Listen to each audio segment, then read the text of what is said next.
Saudara terkasih, ketika mujizat sedang terjadi dalam hidup kita, sakit disembuhkan, berkat begitu melimpah, akan dengan sangat mudah kita berkata, Tuhan, Engkau baik, Tuhan, Engkau sangat baik bagiku.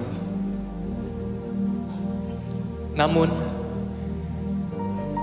bagaimana ketika semua hal itu tidak terjadi dalam hidupmu? Bagaimana dengan setiap tarikan dan hembusan nafas? Bagaimana dengan detak jantung yang berdetak dalam hidupmu? Sadarilah saudara, kita hidup, kita ada hari ini, semua karena kemurahan-Nya.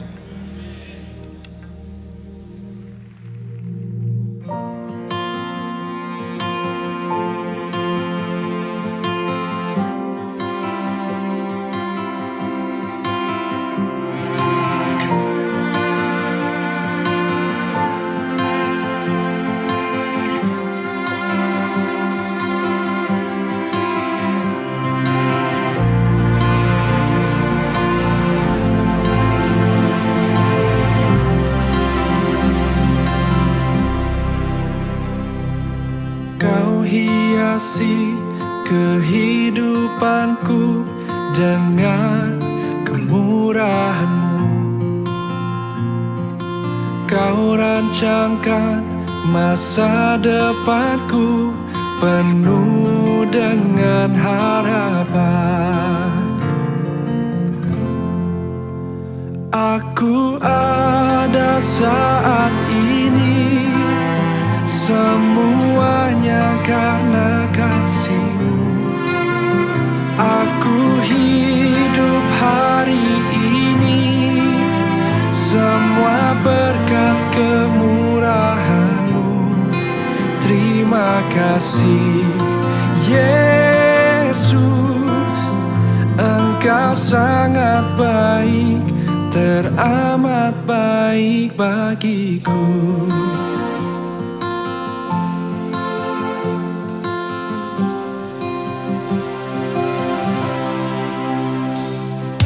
Kau hiasi kehidupanku dengan kemurahan-Mu. Kau rancangkan masa depanku penuh dengan harapan. Aku ada saat ini, semuanya karena kasih-Mu. Aku hidup hari ini, semua berkat kemurahan-Mu.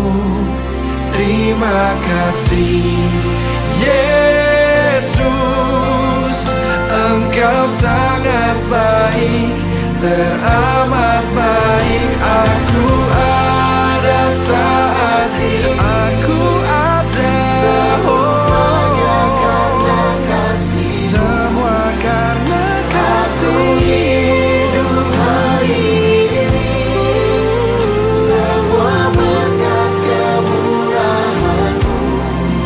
Terima kasih Yesus, Engkau sangat baik, teramat baik bagiku.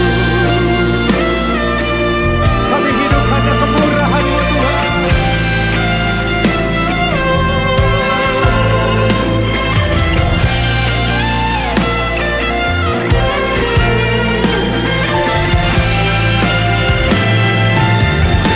Mari angkat kedua tanganmu, sama-sama katakan, aku ada saat ini, semuanya karena kasih-Mu. Aku hidup hari ini, semua berkat kemurahan-Mu. Terima kasih Yesus, Engkau sangat baik, teramat baik bagiku. Aku ada saat ini, semuanya karena kasih-Mu. Aku hidup hari ini, semua berkat kemurahan-Mu. Terima kasih Yesus. Terima kasih, kasih-Ku, Engkau sangat baik. Hanya padamu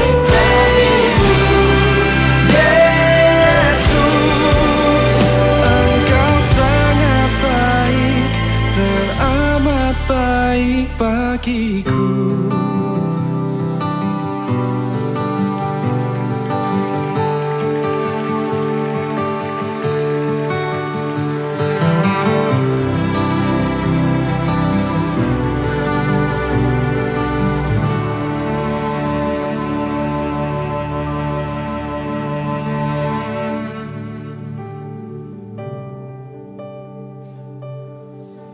Engkau baik,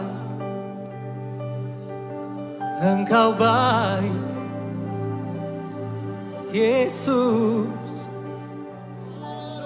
Engkau sangat baik,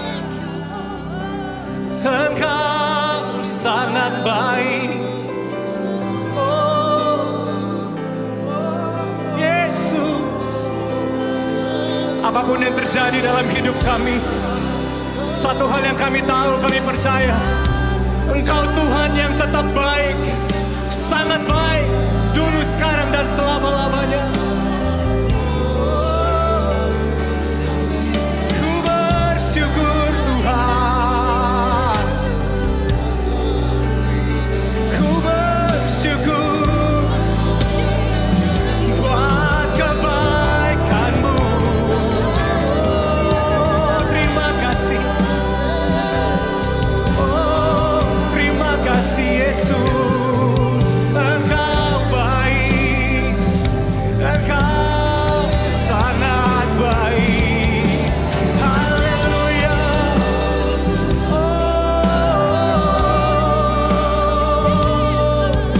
Engkau baik bagiku, Engkau baik bagiku. Terima kasih Tuhan, terima kasih Yesus. Berikan tepuk tangan buat Tuhan kita yang baik. Shalom, haleluya, haleluya. Puji Tuhan, Tuhan baik, Tuhan dahsyat dalam hidup kita. Saya senang sekali bertemu dengan Bapak Ibu Saudara. Mari sebelum kita dengar firman Tuhan, mari kita terlebih dahulu berdoa. Terima kasih Tuhan Yesus, hari ini kami sungguh bersyukur bahwa Tuhan baik. Tuhan sudah memelihara kami, memberi kami kekuatan, memberi kami kesehatan. Kalau kami bisa ada, kami masih bisa menikmati kebaikan, kemurahan Tuhan hari ini. Kami tahu itu semua karena Engkau dahsyat dalam hidup kami. Itu sebabnya sebagai ungkapan syukur kami mau responi firman Tuhan. Kami mau datang dengan hati yang haus, hati yang lapar, karena kami tahu firman mulai yang memuaskan jiwa dan roh kami. Firman mulai yang menguatkan kami Tuhan. Terima kasih. Kami siap mendengar firman-Mu, urapi hamba-Mu di dalam nama Tuhan Yesus Kristus. Haleluya. Amin, amin, amin. Baik Bapak Ibu Saudara, mari kita baca firman Tuhan dari Matius pasal yang kelima. Saudaraku, mari kita lihat Alkitab kita ayat yang ke-14. Matius 5 ayat yang ke-14 sampai dengan 16. Saya bacakan firman Tuhan. Kamu adalah terang dunia. Kota yang terletak di atas gunung tidak mungkin tersembunyi. Lagi pula orang tidak menyalakan pelita lalu meletakkannya di bawah gantang, melainkan di atas kaki dian, sehingga menerangi semua orang yang ada di dalam rumah itu. Demikianlah hendaknya terangmu bercahaya di depan orang, supaya mereka melihat perbuatanmu yang baik dan memuliakan Bapamu yang di sorga. Haleluya. Ini ayat sangat terkenal sekali. Ayat yang sering kita jadikan rema dan juga kita sering dengar dalam khotbah. Atau juga mungkin kita sering bagikan, menguatkan bagi banyak orang secara pribadi ataupun secara komunitas atau dalam pelayanan kita.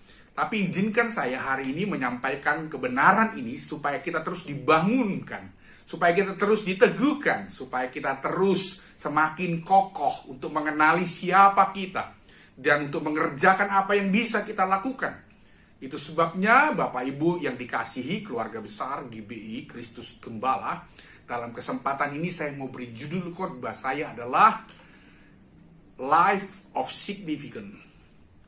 Life of Significance. Hidup yang punya dampak, hidup yang signifikan. Dan saya ingin Bapak Ibu Saudara ketika meresponi firman ini, kita mulai menyadari dan mulai menilai atau setidaknya merefleksikan hidup kita. Apakah kita sungguh-sungguh sudah menjadi signifikan atau kita masih Bapak Ibu hidup hanya untuk diri kita. Nah, dari mana saya mengawalinya? Saya ingin mengawalinya dari definisi signifikan. Kata signifikan, saudaraku, diterjemahkan dalam terjemahan Kamus Webster. Yang pertama adalah bermakna, memberi arti. Jadi ketika kita berkata hidup saya signifikan, itu berarti hidup saya ini harus memberi arti bagi orang lain. Hidup saya ini harus berdampak, harus bermakna bagi orang lain. Yang kedua adalah hidup yang memberi pengaruh. Jadi ketika orang melihat hidup saya, mereka terinspirasi, mereka termotivasi, setidaknya mengikuti jejak-jejak, atau mereka mulai belajar mengubah hidup mereka yang tadinya belum melakukan hal apa yang mereka dapatkan dari apa yang saya sampaikan atau lewat hidup saya. Nah, yang berikutnya, kata signifikan itu memiliki definisi berkualitas. Jadi hidup yang kita jalani itu berkualitas. Bukan hanya sekedar menjalani hari-hari, bukan hanya sekedar bekerja, bukan hanya sekedar beribadah, tapi benar-benar berkualitas. Ya, memberi sebuah dampak yang luar biasa bagi banyak orang. Dengan kata lain, Bapak Ibu, bicara tentang signifikan, maka hidup yang signifikan itu akan menyerang segala sesuatu yang bicara gaya hidup yang berpusat kepada diri sendiri. Kata signifikan, ketika kita menjalani kekristenan yang signifikan, maka itu sedang memerangi hidup yang hanya memikirkan diri sendiri, yang hanya asik bagi dirinya sendiri, yang hanya memikirkan kesenangan, yang memikirkan kebahagiaan sendiri. Saudaraku, tidak ada yang salah menjadi bahagia, tidak ada yang salah untuk menjadi senang, tidak ada yang salah untuk kita menjadi orang yang menikmati hidup. Tapi, saudaraku, ketika kita mulai mengenali siapa kita, dan kita mulai mengenali Tuhan yang menciptakan kita, ketika dia mendesain hidup kita, ketika dia menciptakan kita dari sejak kandungan ibu kita, ada satu panggilan yang luar biasa yang Tuhan ingin kita hidupi. Ya, Bapak Ibu, lebih lanjut sebelum saya menyampaikan lebih dalam, saudaraku, ada 3 jenis hidup yang kita bisa berkaca kepadanya ya. 3 jenis hidup itu adalah, yang pertama itu adalah survival life. Hidup yang hanya bertahan, yaitu sekedar bertahan hidup, bekerja untuk besok, bagaimana besok hidup, bagaimana 1 bulan ini, dan semuanya berpusat kepada diri sendiri. Masa bodoh dengan orang lain mau ngalamin apa, orang lain mau terpuruk, orang lain mau hancur, orang lain mau sakit. Kita masa bodoh, kita akan berkata, hidup saya yang jalani aja udah susah, ngapain mikirin orang lain. Kalimat yang paling umum adalah, aduh ya ampun, hidup gua aja begini, boro-boro ngurusin orang lain, boro-boro punya waktu bagi orang lain, boro-boro melayani, saya aja berjuang, bergumul untuk hidup. Itu kalimat yang umum kita dengar, sehingga ketika bertanya, loh kamu kok gak mau berbuat ini, kenapa kamu gak mau menabur, kok kamu gak mau melayani, dia akan berkata dengan jawaban yang demikian. Itu adalah survival life. Yang kedua adalah successful life, hidup yang berhasil. Oh, semua orang pengen berhasil. Kalau saya tanya kepada Bapak Ibu Saudara, maka kita akan berkata, ya saya ingin berhasil, saya ingin diberkati, saya ingin kaya, saya ingin punya jabatan yang tinggi, saya ingin punya mimpi yang luar biasa tinggi. Dan saudara, semua orang ingin berjuang keras, bekerja keras untuk berhasil. Tidak ada yang salah untuk berhasil. Tuhan juga menginginkan kita berhasil. Tidak ada dalam kamus Tuhan kita menjadi orang yang gagal. Tidak ada dalam kerinduan Tuhan untuk kita menjadi terpuruk dan gagal, bahkan kalah, pecundang, dan tidak punya apa-apa. Tuhan ingin kita memiliki sesuatu. Tuhan ingin kita memiliki pencapaian dalam hidup, dalam karir, dalam keluarga. Tuhan ingin kita berhasil. Amin, saudara. Itu sebabnya Dia mati bagi kita, supaya kita beroleh hidup dan menikmati hidup ini dalam segala kebaikan, kemurahan. Tetapi ketika kita hanya menikmati keberhasilan itu sendiri, kita hanya menikmati kekayaan itu sendiri, kita hanya memuaskan keinginan kita ketika kita beroleh sesuatu, mencapai sesuatu, memiliki karir yang baik, hidup yang baik, dan yang sudah diberkati, maka saudara, itu bukan yang Tuhan mau. Tuhan mau kita berpindah ke level yang paling penting, yang paling utama, yaitu apa? Significant life. Tuhan tidak ingin kita hanya survival life, hidup bertahan. Tuhan juga ingin hidup kita ini tidak sekedar successful life. Tuhan ingin kita itu significant life. Hidup kita ini signifikan. Karena Tuhan datang ke dunia ini, Dia menawarkan hidup yang bukan hanya memikirkan tentang kita. Itu sebabnya Dia mengorbankan dirinya, Dia mengorbankan anaknya yang tunggal, sehingga kita merayakan Natal, dan sebentar lagi kita akan merayakan Paskah. Tahukah kita bahwa tujuannya bukan hanya sekedar menyelamatkan kita masuk surga, bukan. Kalau kekristenan hanya sekedar berbicara selamat, dan kalau kita meninggalkan dunia masuk surga, maka kekristenan kita menjadi kekristenan yang dangkal. Kekristenan yang sejati, firman Tuhan berkata dalam Matius pasal 5 tadi yang kita baca, kita harus jadi terang. Kita harus menerangi dunia ini, menerangi sekitar kita. Alkitab tadi dengan jelas berkata bahwa terang itu, saudaraku, harus menerangi semua orang. Terang itu gak bisa disembunyikan di bawah gantang. Terang itu harus punya dampak. Terang itu menjadi sebuah esensi kehidupan kita. Kita harus clear di sini, Bapak Ibu Saudara, bahwa saya dan saudara itu bukan punya terang. Ayat ini berkata, kamu adalah. Berarti terang itu menjadi sifat, karakter, menjadi natur kita, menjadi identitas kita, menjadi predikat yang melekat dengan hidup kita. Karena kalau saudara punya terang, maka satu kali saudara bisa kehilangan terang. Sama seperti saudara punya barang, maka barang itu bisa hilang, barang itu bisa rusak, barang itu bisa ketelisut, barang itu bisa saudara diambil orang lain, dirampas orang lain. Karena saudara punya, saudara bisa kehilangan. Berarti saudara bisa tidak punya. Sangat berbeda sekali ketika Tuhan berkata, kamu adalah, bukan kamu punya terang.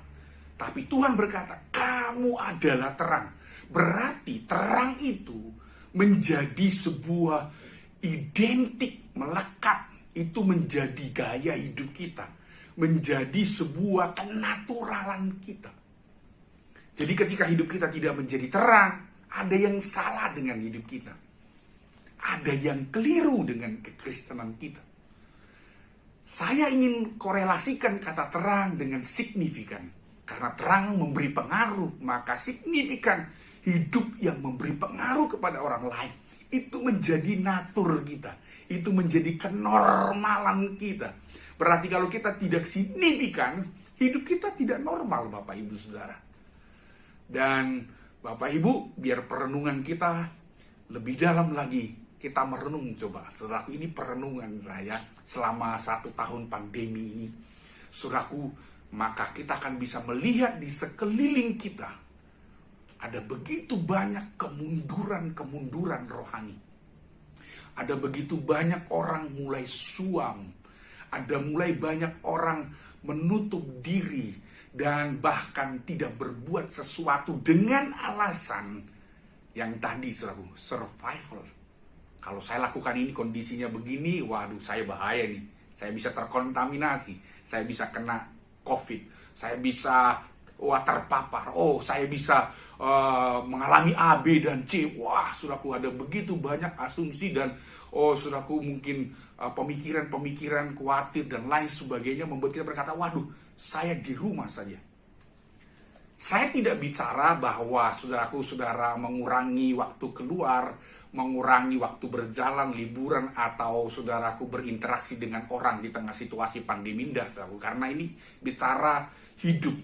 Karena pandemi ini saudaraku sudah merenggut begitu banyak nyawa. Kita harus berjaga-jaga, kita harus menggunakan protokol-protokol, dan kita bukan hanya itu saudaraku, kita menjaga pola hidup, pola makan, dan segala sesuatu supaya kita ini selamat, supaya kita ini sehat, supaya kita ini saudaraku tidak terpapar dan atau juga tidak memaparkan virus bagi orang lain. Tapi saya berdoa saudaraku, bahwa pandemi ini harusnya, situasi yang sulit harusnya tidak memenjarakan terang kita. Bahwa pandemi ini bukan jadi alasan kita kehilangan signifikansi dalam kehidupan. Pandemi atau situasi sulit, kekurangan, kelemahan, bahkan apapun yang sedang kita gumuli tidak jadi alasan sehingga saudara kita berdiam diri, tidak buat sesuatu, kita tidak bersaksi, kita tidak berdoa, kita tidak beribadah, kita hanya berpikir bagaimana saya bertahan besok, bagaimana melewati kondisi ini, bagaimana kita bisa tetap sehat, kuat, dan keluarga semua terlindungi. No, saudaraku, itu bukan hakikat dari panggilan Tuhan dalam hidup kita. Tuhan ingin kita dalam situasi yang sulit sekalipun, terang kita memancar. Hidup kita ini tetap jadi berkat. Hidup kita tetap signifikan. Kapan terang bisa dinikmati? Ketika ada kegelapan. Saudaraku, kapan terang bisa menjadi satu kebutuhan yang sangat dibutuhkan, saudaraku dicari, sangat diperlukan pada saat ada kegelapan. Bahkan di tengah kegelapan yang pekat sekalipun, terang yang paling kecil dalam lilin yang saudara bawa. Lilin mungkin lilin yang kecil, tapi percayalah, lilin kecil itu ketika saudara kebawa kepada ruangan yang gelap, maka lilin itu akan menjadi sebuah kekuatan yang menerangi, menembus kegelapan. Terang sekecil lilin yang saudara pegang tidak terpenjara oleh kegelapan. Terang itu memberi sebuah penetrasi, memenuhi semua ruangan, sehingga kita bisa melihat, sehingga kita bisa melangkah dan tidak tersandung. Sehingga orang lain yang ingin saudaraku lewat, mereka bisa lewat karena ada panduan, dipimpin oleh terang yang kelihatan. Wow. Jadi hari ini perenungan yang dalam yang perlu kita tangkap. Apakah selama pandemi ini, atau apakah saudara setiap kali menghadapi masalah, saudara menutup diri, saudara hanya berpikir survive. Berpikir penting saya bisa sukses, yang penting saya bisa bertahan, yang penting saya bisa tetap eksis. Tapi hari ini, firman ini setidaknya menegur kita, mengingatkan kita, kembali kepada apa yang Tuhan mau. Kau adalah terang. Kau harus menjadi signifikan dalam segala sesuatu. Saudara, ada satu quotes bagus dari Tom Ziglar. Tom Ziglar berkata, God calls us not to be successful, but to be significant. When we focus on significance, success is often part of the package. Dia berkata begini, Tuhan memanggil kita bukan hanya sekedar sukses. Tuhan memanggil kita untuk signifikan. Ketika kita fokus kepada hidup yang signifikan, maka sukses ada bagiannya. Sukses adalah saudaraku bagian di dalam hidup yang signifikan. Sukses akan mengikuti. Banyak orang keliru dikejar sukses, tapi berorientasi kepada diri jadi tidak signifikan. Bahkan yang luar biasa mungkin kita, saudaraku, masih ingat ada seorang perempuan yang luar biasa yang memberi inspirasi sekalipun sudah meninggalkan dunia ini bertahun-tahun yang lalu, Mother Teresa. Tapi saudara lihat, walaupun dia sudah berpulang dan sudah meninggalkan dunia ini, jutaan orang, bahkan wanita-wanita di seluruh dunia masih terinspirasi karena ada seorang wanita sederhana, wanita yang kelihatan kurus dan agak bungkuk itu. Ternyata hidupnya sangat signifikan sehingga memberi pengaruh, memberi makna, sehingga orang-orang ingin meneladani hidupnya dan berkata, aku ingin mengikuti jejak-jejak Mother Teresa. Ini wanita, saudara, apa yang dia lakukan? Saudaraku, dia mengabdikan hidupnya kepada orang-orang yang sangat dianggap, saudaraku, sampah atau bahkan yang ingin dihindari orang. Kenapa? Orang yang sakit kusta, orang-orang yang sakitnya, saudaraku, sangat menular, saudaraku, dirawat, ditolong. Orang-orang miskin, gelandangan, dikumpulkan, dilayani, diberkati lewat hidupnya, saudara. Nah, apa yang saya mau sampaikan adalah bahwa ternyata lewat hidup seorang Mother Teresa, dia meninggalkan jejak-jejak yang sehingga membuat orang-orang terinspirasi. Itu adalah hidup yang signifikan. Itu adalah warisan yang bertahan. Orang akan selalu ingat ada seorang wanita yang memberi teladan bahwa hidup harus memberi pengaruh, memberi dampak dalam kehidupan. Haleluya, haleluya. Saya ingin kita membaca satu ayat. Ayat ini terkenal sekali, Yohanes 10 ayat yang ke-10. Pencuri datang untuk mencuri, mengambil dan membinasakan. Tetapi Tuhan datang, dikatakan apa Bapak Ibu Saudaraku? Untuk membawa hidup, untuk memberikan hidup. Apa dikatakan? Dan mempunyainya dalam segala kelimpahan. Wow, luar biasa. Saudaraku, dalam terjemahan bahasa Inggris dikatakan, the thief does not come except to steal and to kill and to destroy.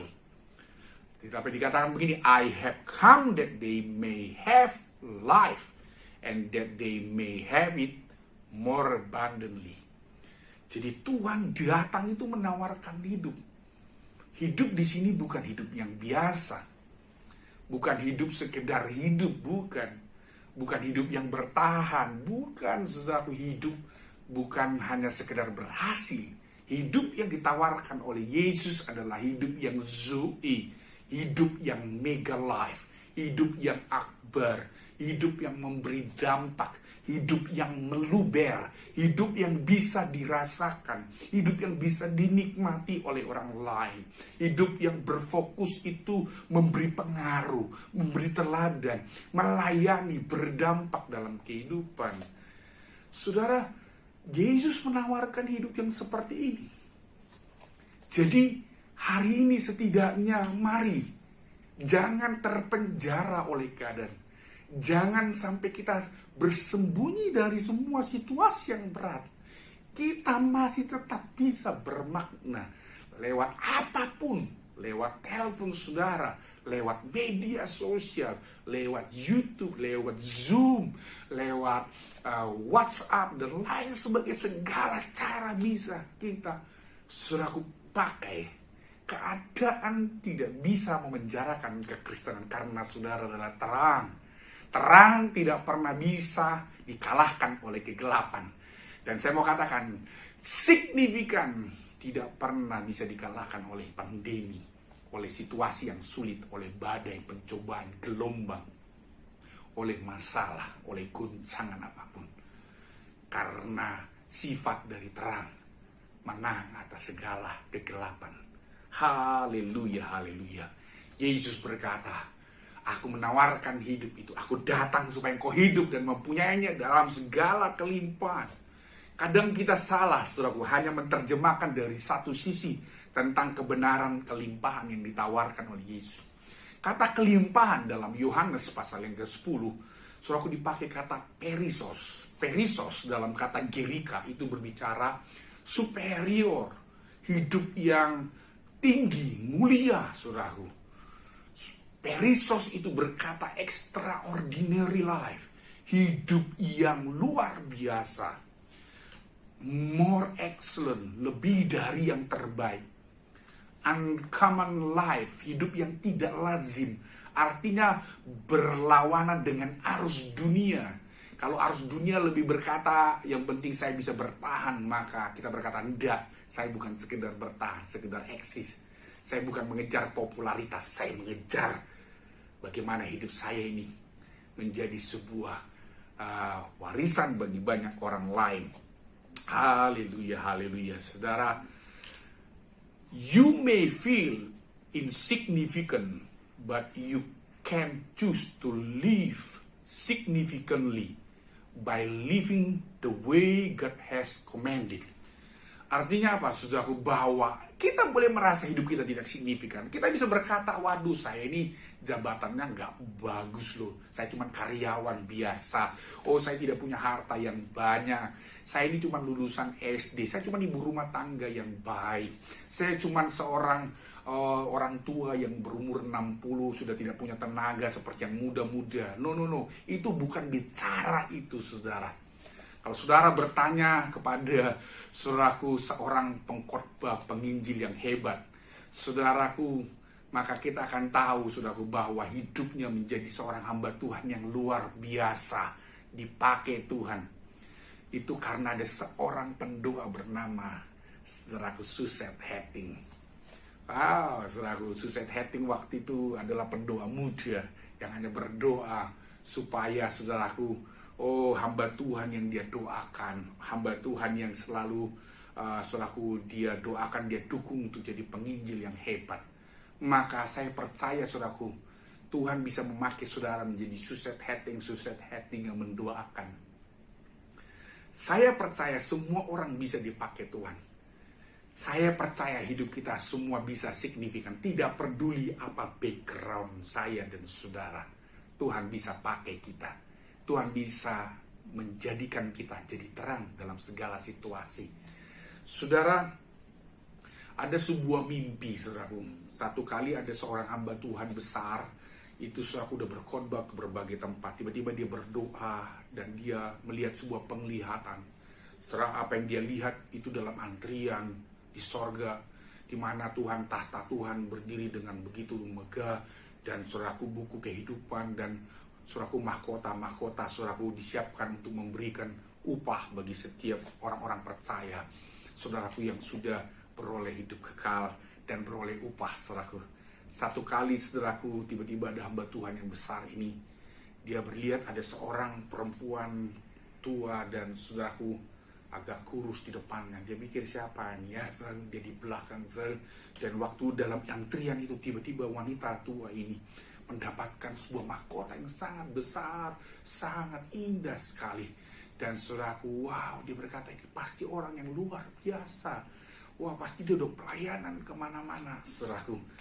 Dan saudaraku tiba berpikir begini, wah, saya sudah keliling berbagai kota, pulau, provinsi, bahkan bangsa-bangsa, berbagai benua. Udah banyak orang bertobat dalam pelayanannya.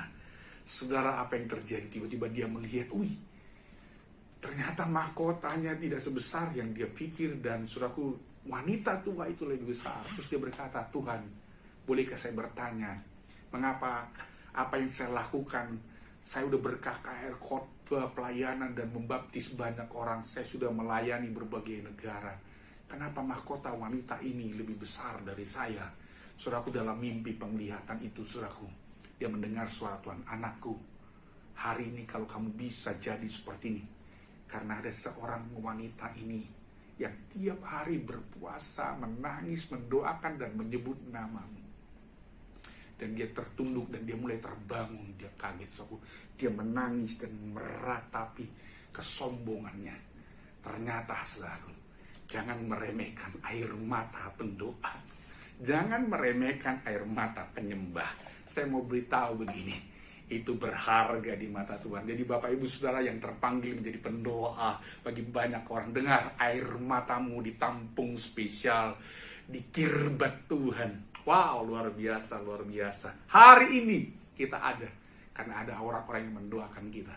Jadi kita tidak bisa berkata, saya tidak bisa nyanyi, saya tidak bisa main musik, saya tidak bisa khotbah, saya tidak bisa lakukan ini, saya tidak bersaksi seperti dia, saya tidak fasih lidah, saya tidak lulus ini, saya tidak punya ini. No. Saudaraku, kita bisa setidaknya berdoa, memberi pengaruh bagi banyak orang lain. Haleluya. Bahkan di masa pandemi ini, doa-doa sangat menolong banyak orang lain bisa tenang, bisa saudaraku bangkit imannya, sehingga mereka boleh kuat, sehat, bahkan sembuh dari sakit yang ada. Haleluya, Tuhan dahsyat, Tuhan dahsyat. Bapak Ibu yang dikasihi Tuhan, dengan demikian kata signifikan harusnya itu menjadi melekat dalam hidup kita, dalam roh kita, dalam jiwa kita. Supaya kita tidak berpangku tangan, supaya kita tidak berdiam diri, supaya kita menghapus kata kekristenan yang pasif, kekristenan penonton, kekristenan pengamat-pengamat, apalagi Kristen-Kristen yang jago kritik, yang suka mengkritik. Saya mau beritahu begini, hanya orang-orang yang tidak berbuat apa-apa yang hanya hidupnya mengkritik. Hanya orang-orang yang cuma penonton lah yang bisa mengkritik, saudaraku. Kalau saudara terhisap dalam perlombaan, saya mau bertanya kepada Bapak Ibu saudara, kalau saudara dalam gelanggang pertandingan dalam perlombaan, dan saudara semua orang berlomba termasuk saudara, pertanyaan saya, apakah saudara punya waktu dan punya ruang? Apakah saudara masih sempat untuk mengkritik kiri kanan yang di depan di belakang saudara? Saya percaya tidak ada ruang dan tidak ada waktu, bahkan tidak terpikir. Kenapa? Karena saudara fokus kepada garis finish, fokus kepada menyelesaikan pertandingan iman saudara. Jadi berbahagialah saudara yang terus bertanding dengan fokus yang benar, dan hidup kita ini menyelesaikannya dengan baik. Tetap melakukan apa yang bisa kita lakukan, yaitu berdampak. Pertanyaan yang singkat saudaraku, bagaimana supaya kita bisa signifikan dengan cepat? Yang pertama, hiduplah saudaraku dalam perubahan hidup yang sejati. Kata perubahan yang sering dipakai adalah metanoia. Metanoia itu berarti berpindah dari ketidakbenaran kepada kebenaran, dari kegelapan kepada terang. Sehingga orang berkata, oh dulu hidupnya itu pemabuk, saya kenal loh Bapak itu. Dulu hidupnya hancur, dulu dia terikat oleh kuasa gelap, hidupnya hancur. Tapi sekarang orang berkata, wow hidupnya berubah. Hidupnya sekarang jadi kesaksian, hidupnya sekarang berdampak bagi orang lain. Bahkan menolong banyak orang.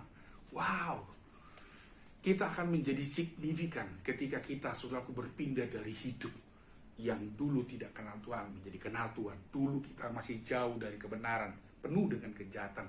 Kita berubah menjadi baik, maka kita akan menjadi signifikan dengan otomatis. Maka kalau saudara melihat hidup Zakheus, kita akan tahu mengapa hidupnya begitu signifikan. Dulu orang, saudaraku, mengingat Zakheus bukan hanya tukang korup, saudara, yang dibenci, dihina. Mungkin orang berkata, ya ampun ini orang parasit. Orang ini, seseorang yang mungkin dihujat, dimaki, mungkin disumpah-sumpahin. Karena saking, saudaraku, bukan hanya dia pelit, kikir, tapi dia benar-benar, saudaraku, merusak hidup banyak orang lain dengan gaya hidupnya yang sangat korup. Tapi ketika dia berjumpa dengan Tuhan, apa yang terjadi Bapak Ibu Saudara? Tiba-tiba dalam satu momentum ilahi, dia berkata, Tuhan, setengah dari hartaku aku akan berikan kepada orang-orang miskin dan orang yang tersakiti, atau mungkin mereka yang saya rugikan, saya kembalikan 4 kali lipat. Kalau kalkulasi saudara benar, kalkulator kita hitung dengan harta dan asetnya, langsung minus, langsung habis semua uang simpanannya. Tapi mengapa dia bisa membuat hidupnya berubah? Perjumpaan, dia mengalami metanoia, diubah karena ketemu dengan Yesus. Kalau hidup kita punya Yesus, kalau Yesus ada dalam hidup kita, kalau kita sudah beroleh pengampunan dari Yesus, maka dengar, perubahan itu akan mengalir, metanoia, mengubahkan hidup kita. Sehingga kita tidak lagi hanya memikirkan hidup kita, memuaskan hidup kita, tapi kita jadi berkat bagi orang lain. Yeriko diberkati dengan seorang Zakheus yang tadinya sangat dibenci. Wow, luar biasa. Yang kedua, saudaraku, bagaimana supaya hidup kita, saudaraku, menjadi signifikan? Saudara, Yesaya 43:7 berkata, semua orang yang disebutkan dengan namaku yang kuciptakan untuk kemuliaanku, yang kubentuk dan yang juga kujadikan. Bahasa Inggris dikatakan, bring all who claim me as their God, katanya. For I have made them for my glory. So, dikatakan begini, aku ciptakan mereka untuk kemuliaanku. Bagaimana supaya hidup kita tetap signifikan ketika kita mengerti tujuan Tuhan dalam hidup kita. Saudaraku, hidup dalam destiny, dalam ketetapan Tuhan, dalam tujuan Tuhan. Ketika kita ngerti, saudaraku, kita nggak akan, saudaraku, menjadi orang Kristen yang labil. Kita akan selalu konsisten, kita akan terus komitmen. Hanya orang-orang yang mengerti tujuan hidupnya dan tujuan Tuhan yang Tuhan taruh dalam hidupnya, yang tidak akan menyalahgunakan hidupnya. Dia tidak akan menyimpang, dia tidak akan melecehkan pernikahannya, dia tidak akan melecehkan hubungan, tidak akan menyimpang, menyalahgunakan jabatan-jabatannya, menyalahgunakan akses dan kesempatan. Kita hidup di zaman di mana orang dikasih kesempatan dikit, saudaraku. Dia mengambil kesempatan dalam kesempitan. Ada satu quotes penting yang, saudaraku, disampaikan oleh seorang bernama Jack Robinson, bahwa ternyata, saudaraku, hidup kita tidak signifikan kalau kita tidak berdampak bagi orang lain. Artinya, Bapak Ibu yang dikasihi Tuhan, bahwa hidup signifikan tidak diukur seberapa banyak rumah, seberapa banyak harta yang kita punya, kendaraan yang kita miliki. Signifikan tidak dipengaruhi oleh penampilan kita. Signifikan tidak dipengaruhi oleh apa yang Anda punya, tetapi apa yang Anda bagikan, apa yang Anda berikan, apa yang kita wariskan untuk bisa mempengaruhi banyak orang lewat perbuatan, lewat pelayanan, lewat talenta, lewat aset, kedudukan, lewat jabatan kita. Disitulah nilai dan kualitas dari hidup seorang yang signifikan. Itu sebabnya Bapak Ibu, firman Tuhan ini firman Tuhan yang sangat sederhana, bahwa signifikan adalah gaya hidup kita yang harusnya menjadi perbuatan yang kita lakukan hari lepas hari, tidak dipengaruhi oleh situasi keadaan. Karena signifikan adalah tujuan hidup semua orang percaya. Tidak peduli, saudaraku, apa karunia kita, tidak peduli urapan atau jenis talenta kita, tidak peduli, saudaraku, apakah kita baru jadi orang Kristen atau sudah sekian lama jadi orang Kristen. Kekristenan yang signifikan, gaya hidup signifikan adalah panggilan seumur hidup. Selagi kita masih hidup, selagi kita masih ada, ingatlah tujuan kita untuk memuliakan Tuhan dan untuk memuliakan Bapa kita di sorga. Kerjakanlah perbuatan-perbuatan baik seperti terang menerangi dunia ini. Saya ingin menutup khotbah saya, saudaraku, dari kisah seorang saudaraku bernama Catherine Lowes. Catherine Lowes adalah seorang istri dari penjaga sipir penjara bernama Warden. Mr. Warden itu adalah sipir penjara di sebuah penjara yang menakutkan bernama Sing Sing.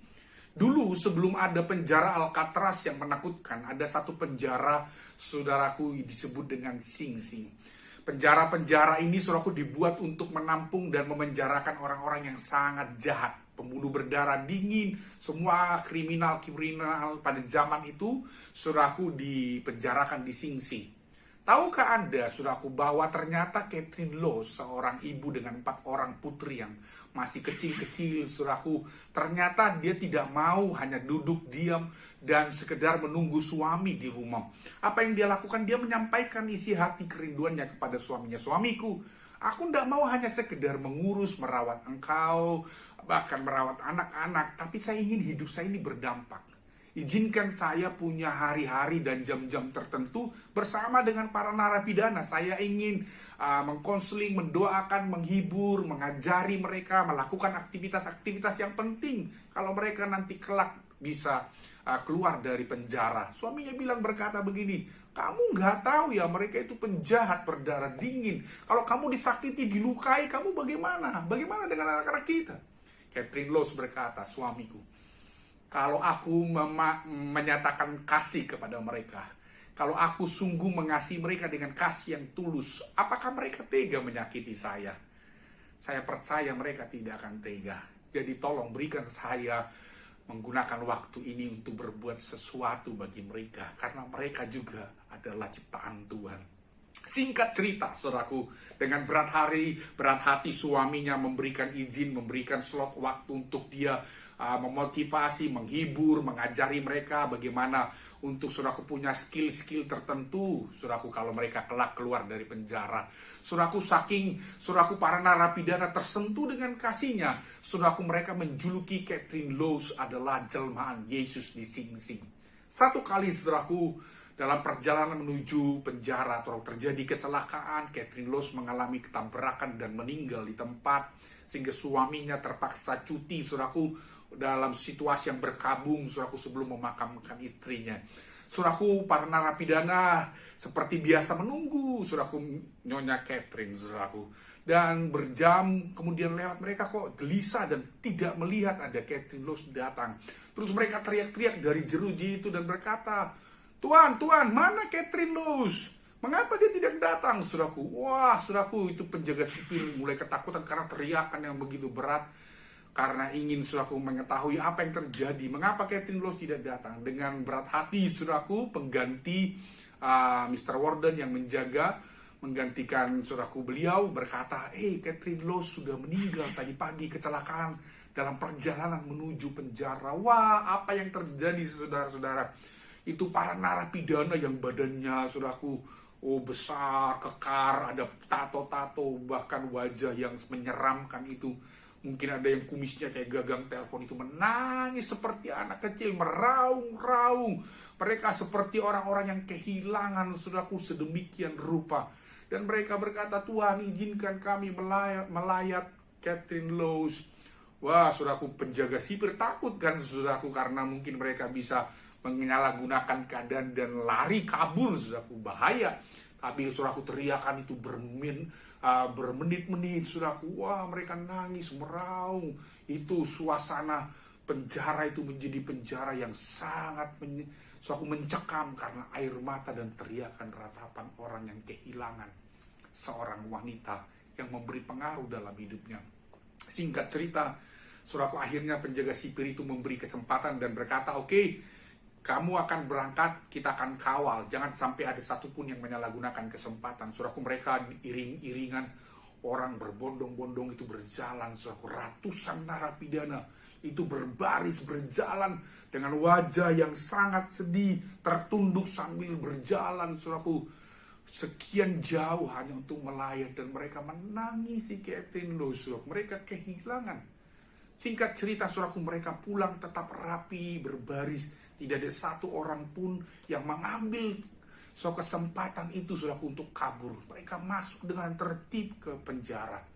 Wow, itu menjadi sejarah yang sangat, saudaraku, menginspirasi. Saudaraku, karena ternyata orang-orang jahat, penjahat yang menurut dunia ini sampah, menurut dunia ini, saudaraku, orang-orang yang, saudaraku, dilupakan, dianggap, saudaraku, mereka tidak dianggap oleh orang-orang.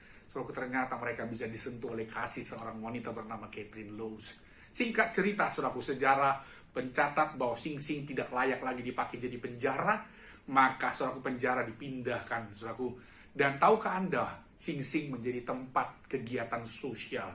Dan saudara, Mr. Warden, saudaraku, suami dari Mrs. Catherine Lowes, saudaraku, menjadi, saudaraku, pendiri gerakan sosial di Sing Sing. Tahukah Anda siapa yang membantu beliau? Ternyata, saudaraku, pada waktu itu para mantan-mantan narapidana yang tersentuh dan diubah oleh hidupnya karena kasih dari Catherine Lowes menjadi tim, menjadi, saudaraku, partner, membuat gerakan sosial itu memberkati orang-orang yang sangat membutuhkan.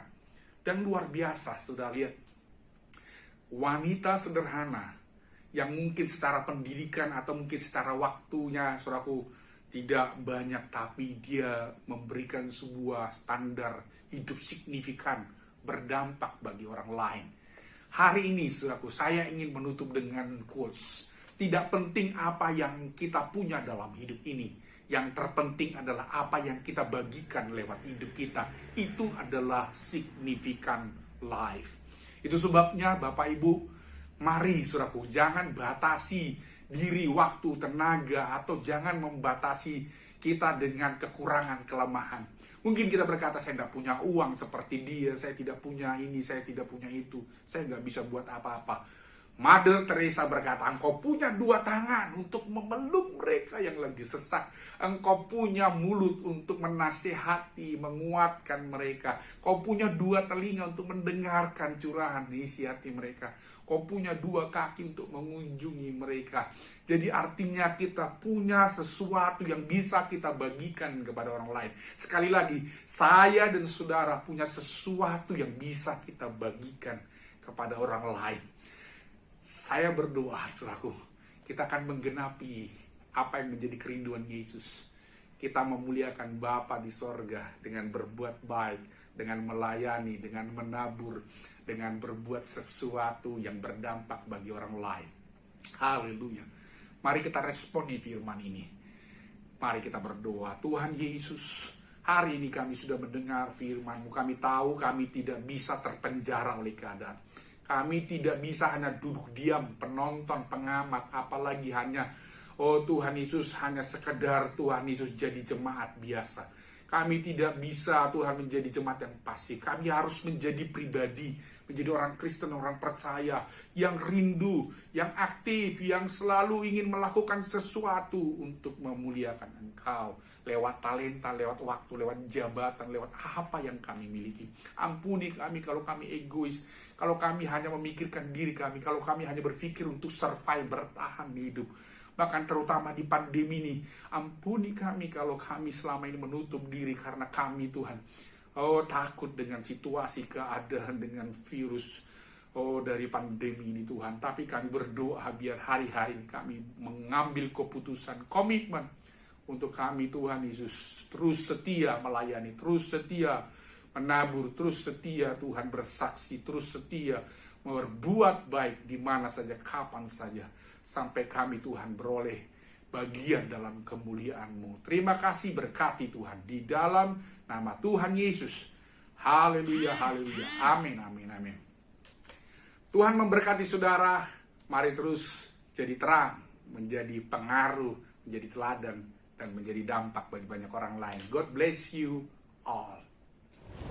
Shalom.